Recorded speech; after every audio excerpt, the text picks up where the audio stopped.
Have you ever wondered how your body goes about its function every day? For example, how do muscles contain their structural integrity? Well, in this video presentation, we will present to you some possible answers.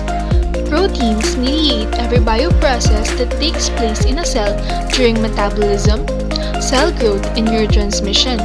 It is an essential building block of bones, muscles, cartilage, skin, and blood. We also use proteins to make enzymes, hormones, and other body chemicals. It is the most abundant biomolecule found in every aspect of our everyday lives. Among the most natural is the presence of proteins in our diet as found in meats and other food types. In this activity, we will separate proteins found in common household ingredients such as egg, milk, and flour, and look at conditions that affect its stability. The focus question of this experiment is, how do different conditions affect proteins?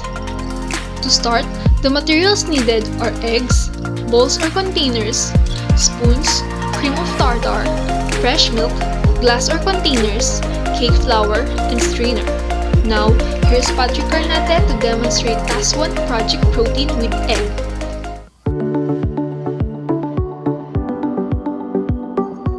In this experiment, I use egg, a bowl, salt, measuring cup, and water. I started by separating the egg yolk from the egg white, which contain protein like albumin, mucoprotein, and globulin.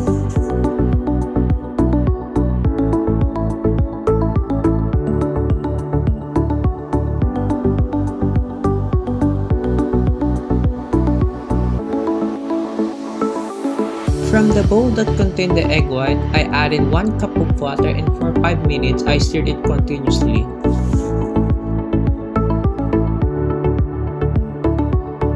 When you beat egg white, you're simply forcing air into the whites, prompting the protein to stretch and generate air pockets around the water.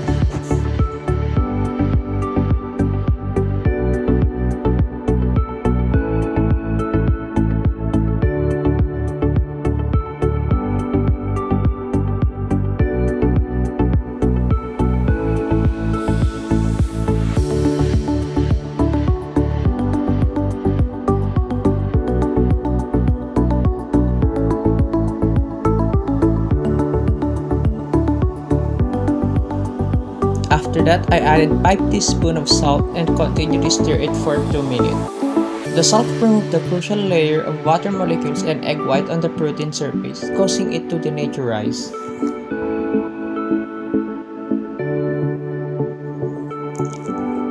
The salts stimulate protein aggregation and precipitation. The breaking of hydration barriers between protein molecules is thought to induce this event, as salt causes water surrounding the protein to migrate into the bulk solution.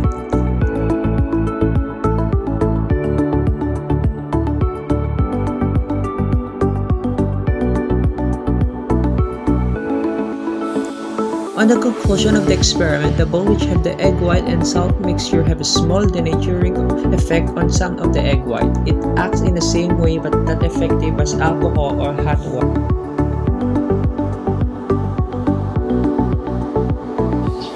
Before conducting, let's first gear up with our personal protective equipment.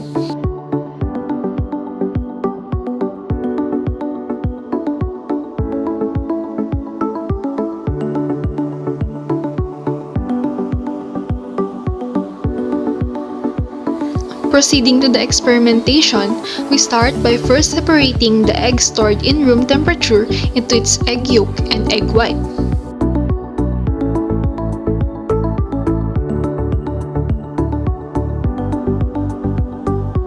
After separating, set aside the yolk in another container, then start to whisk the egg white for several minutes. When the egg white starts to bubble, slowly add 1/4 tablespoon of cream of tartar in small amounts.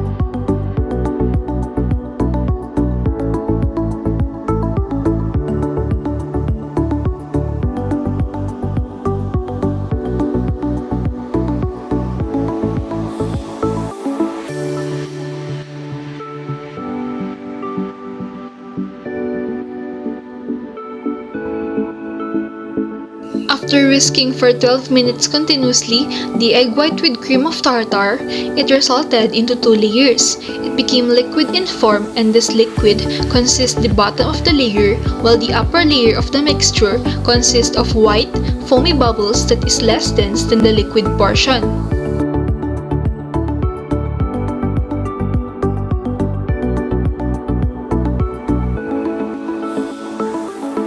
The first thing we should do in extracting protein on fresh milk is to gently heat 200 ml of the sample until it thoroughly warm.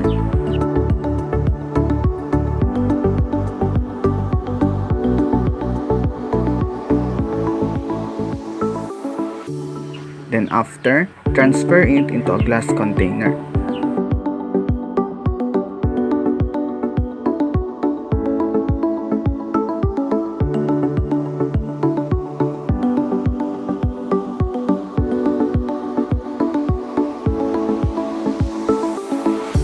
After transferring the fresh milk on the glass, scoop 5 teaspoons of salt and add it on the sample. Then, mix it gently.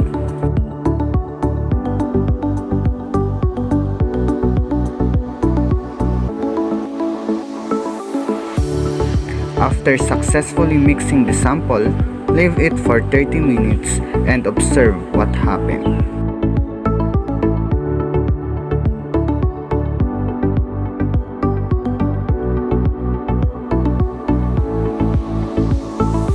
After 30 minutes, I observe that the fresh milk become foamy. There is like a cloudy white particles that clump together and curdle. The main reagents for this experiment are fresh milk and table salt. First step, I measure 200 ml of fresh milk using a measuring cup before pouring it into a clear jar.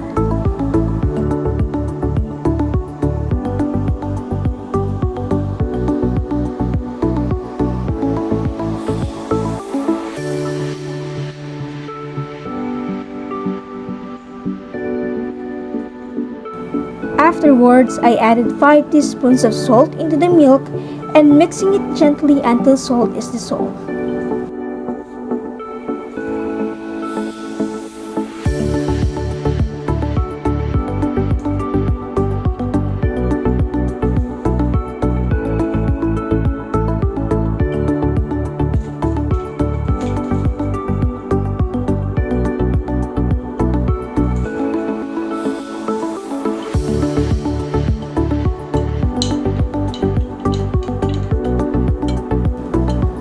Now let's set it aside for a while and observe what happens after 24 hours. After 24 hours, there is a formation of layer at the lowermost portion of the container. White curdled matter can be observed floating, occupying a wide area at the surface of the liquid. The curdled matter is presumed as the protein and fats that coalesce and separates with water as salt is added into the milk.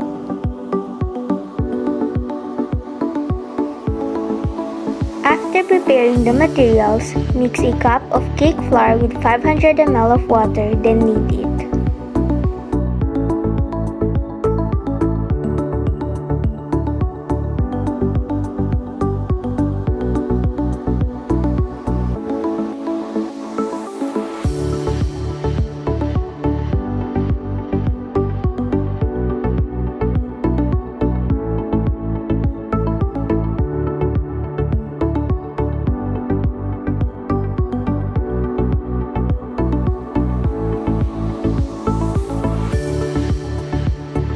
Place the strainer on top of the container, then wash the dough with tap water.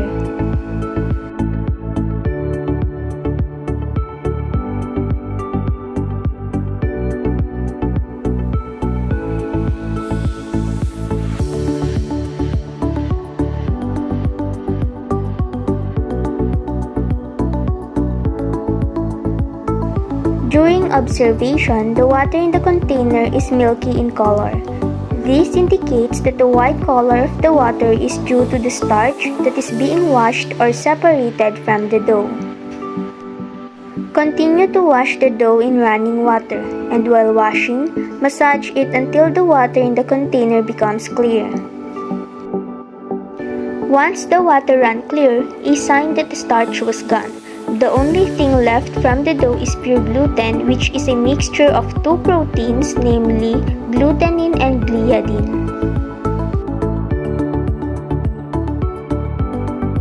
Since the cake flour contains the least amount of protein of all the different types of flour, it only formed a very small amount of really weak gluten, which can be easily pulled apart. Thus, it cannot be stretched nor inflated. And that concludes our experimentation about proteins. I hope that this video presentation has contributed to your understanding about proteins. Once again, this is Group 8 presenter Crystal Daza. We'll see you again next time. Bye!